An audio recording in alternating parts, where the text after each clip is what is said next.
Dear student, from today we are going to start the new chapter, that is the concept of production. So first of all we will read about the meaning and definition of production.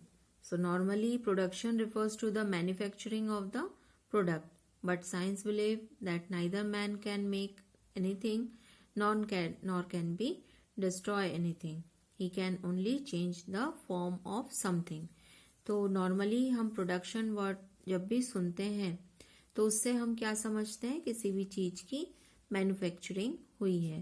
लेकिन science क्या बोलता है कि जो human being है वो किसी चीज को ना क्रिएट कर सकता है ना ही डिस्ट्रॉय कर सकता है, बट उसके फॉर्म को चेंज कर सकता है। चेंज करके वो उससे मोर यूटिलिटी अर्न कर सकता है। जैसे यहाँ पे कारपेंटर की बात की गई है, तो कारपेंटर क्या बना रहा है, टेबल चेयर ये सब बना रहा है। He only makes change in the structure of wood and make it more useful. तो अलग अलग तरह के जैसे हमारे पास चीजें होती हैं और उनको हम अलग तरीके से चेंज कर लेते हैं अपने यूटिलिटी के अकॉर्डिंग। तो इसके लिए क्या जरूरत है, इसके लिए जरूरत है कि इंटेलिजेंस हो, पर्सन के पास स्किल हो, रिसोर्सफुलनेस हो, और साथ ही साथ जो यूटिलिटी है उसको इंक्रीज करने की भी कैपेसिटी होनी चाहिए, या वो यूटिलिटी इंक्रीज करते हैं ह्यूमन बीइंग। तो यहाँ पे इकोनॉमिक्स की भी बात अगर करें, production does not mean creation of good but it refers the changing the form of good to create utility in them। तो यहाँ पे यूटिलिटी जनरेट करने की बात कही गई है। तो अब हमने क्या समझा इस पॉइंट से कि जो प्रोडक्शन है, प्रोडक्शन की मीनिंग क्या होगी कि किसी भी चीज की यूटिलिटी को हम इंक्रीज कर रहे हैं और उससे कुछ नया सामान हम बना रहे हैं।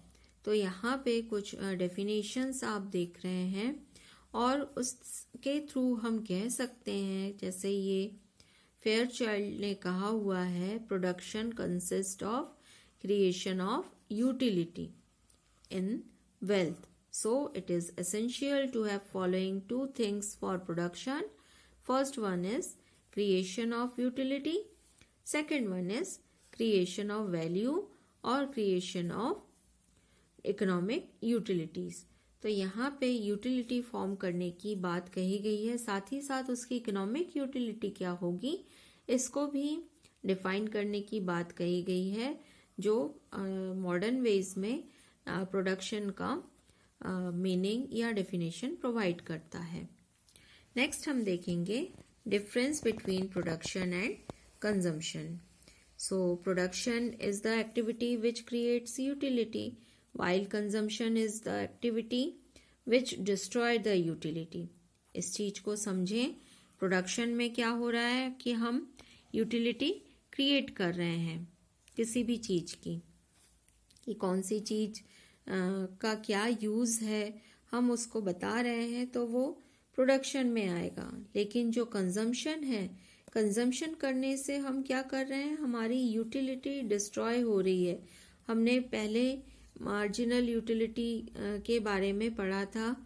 तो जैसे जैसे हम कंजम्पशन करते हैं तो साथ ही साथ उसकी यूटिलिटी जो है वो डिक्रीज होती जाती है। ये उसके बीच में मेन डिफरेंस है। Let's read about the methods of creating utility. तो हमने जब प्रोडक्शन वर्ड पढ़ा तो उसमें यूटिलिटी इंक्रीज करने की बात कही गई थी। तो यहाँ पे कैसे कैसे जो यूटिलिटी है वो प्रिपेयर की जा सकती है, किस तरह से क्रिएट की जा सकती है, उसके बारे में स्टडी करेंगे। First is form utility. When increase is utility is done by changing the form of something. तो कोई भी चीज है उसके शेप में, कलर में हमने चेंज कर दिया, चेंज करके उसकी यूटिलिटी क्या हो जाती है, इंक्रीज हो जाती है। जैसे सिंपल क्लॉथ हमारे पास है, क्लॉथ पीस है, हम टेलर के पास गए, उससे हमने अपने लिए कोई ड्रेस बना ली। तो इससे क्या हुआ कि वो जो चीज थी उसका जो शेप था वो चेंज हो गया, लेकिन ये चेंज होने से क्या हो रहा है कि उस पर्टिकुलर चीज की यूटिलिटी इंक्रीज हो गई। Next utility is place utility. So when utility of something increased by carrying it from one place to another place, so that is known as place utility। तो हम किसी एक चीज को दूसरी जगह पे ले जाकर उसके फॉर्म में चेंज कर रहे हैं, इस तरीके से यूटिलिटी अगर हम बढ़ा रहे हैं तो वो प्लेस यूटिलिटी कहलाएगी, क्योंकि हम क्या कर रहे हैं, उसकी जगह चेंज कर रहे हैं। जैसे यहाँ पे एग्जांपल दिया है कोल, तो कोल जो है माइंस में अगर पड़ा रहे तो उसकी कोई यूटिलिटी नहीं है, लेकिन हम उस कोल को निकाल के हम कैरी करके दूसरी जगह पे ले जाते हैं तो उसकी यूटिलिटी इंक्रीज हो जाती है। Next one is time utility.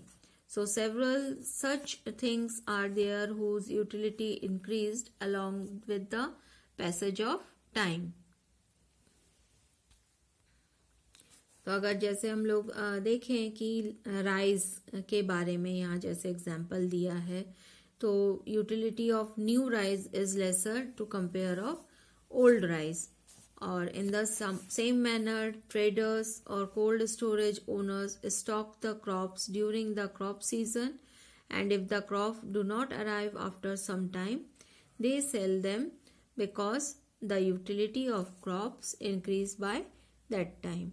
In this manner, the perform the task of production।